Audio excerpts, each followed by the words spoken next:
of people that were infected in such a relatively small period of time. It's very unusual. This virus is much more aggressive and much more lethal. And for every virus, there is a certain level of lethality. There is a lethal dose. There is how much of this virus you need to have in your lungs before it kills you or before it makes you sick. With this virus, it's not very clear. It's actually very disturbing. There have been some interesting reports that they've had people who were sick and they were cured. They released them out of the hospital and then they got reinfected. The truth is very simple. The assays that we do every day to test this virus, they can only test a certain limit. And if the virus level goes below that threshold, you're not going to detect it. Meaning you're going to release the patient and say you're healthy enough to leave.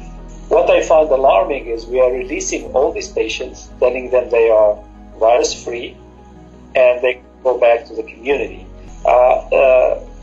Many people, including me, we start calling it a very mysterious, very cryptic virus because we don't understand it, and it doesn't seem to only attack the lungs, it seems to also attack the heart, and it seems also to attack the liver. There's so many unknowns about this COVID-19, and China, the Chinese government, is responsible for this lack of information. Do you think this is actually becoming an obstacle for developing a vaccine sooner? China is not forthcoming with a lot of this information. This information is coming in different bits and pieces, and I think there are some fantastic people around the world that are spending time dissecting that information and putting it together. It's not so much for developing a vaccine, but to study the trajectory of where this virus is going. Right now we're in the middle of a storm, and a vaccine is not going to help.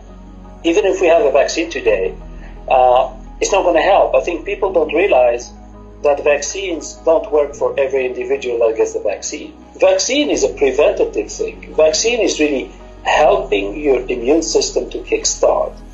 Your immune system is really what protecting you. The vaccine is just helping, pointing to the immune system where to go. The information that we're lacking from China is about one individual, patient zero. The case in Italy, the cases in Iran, we have few cases in the United States, especially on the west coast of America, where we can't link that fingerprint to the virus from Wuhan. So without that information of that patient zero in Wuhan, it's really, we are in a bad situation to understand where this virus is going.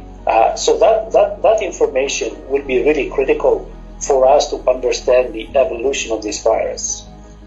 And that would really help us stop the spread, not to treat the virus, really stop the spread.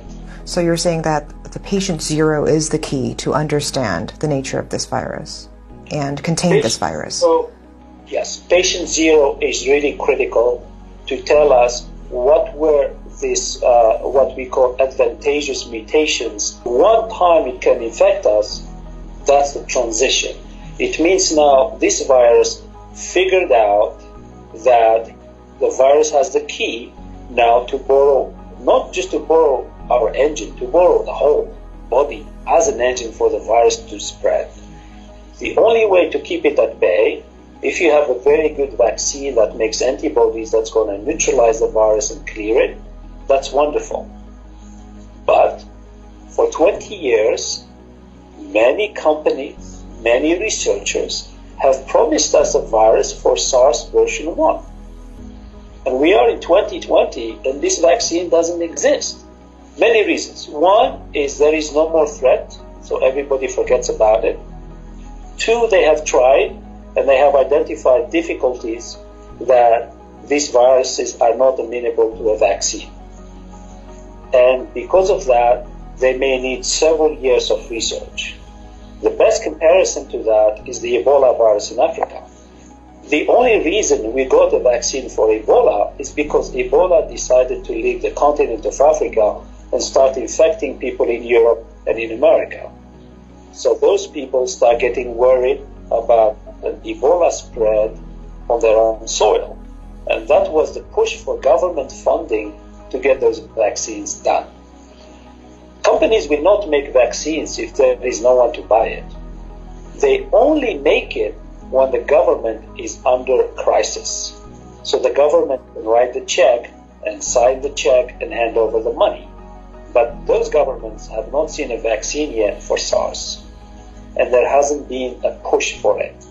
Now, perhaps, they will try something, but I am not holding my breath. We are seeing a rapid spread of this virus, and the WHO declared that the spread of this virus is a pandemic. Why is this virus traveling so quickly around the world? So this virus is traveling with new friends called bacteria.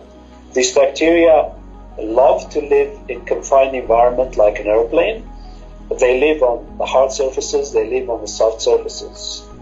We, as an unaware patients, we're going to sit on that seat on the plane, we're going to touch everything, we're going to read the magazine that 200 people read it before, and each time somebody touches the magazine, we leave some bacteria in there. And as soon as those people land in Italy, as an example, and get out of the airport, now they're going to spread this thing everywhere.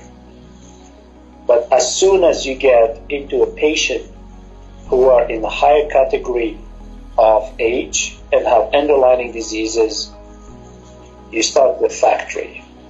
But the virus that woke up in Italy is much more aggressive. And the one who left the plane from China, mutations. And now it's much more aggressive that what's going on in Italy today, we can plot it on an exponential curve. It's scary.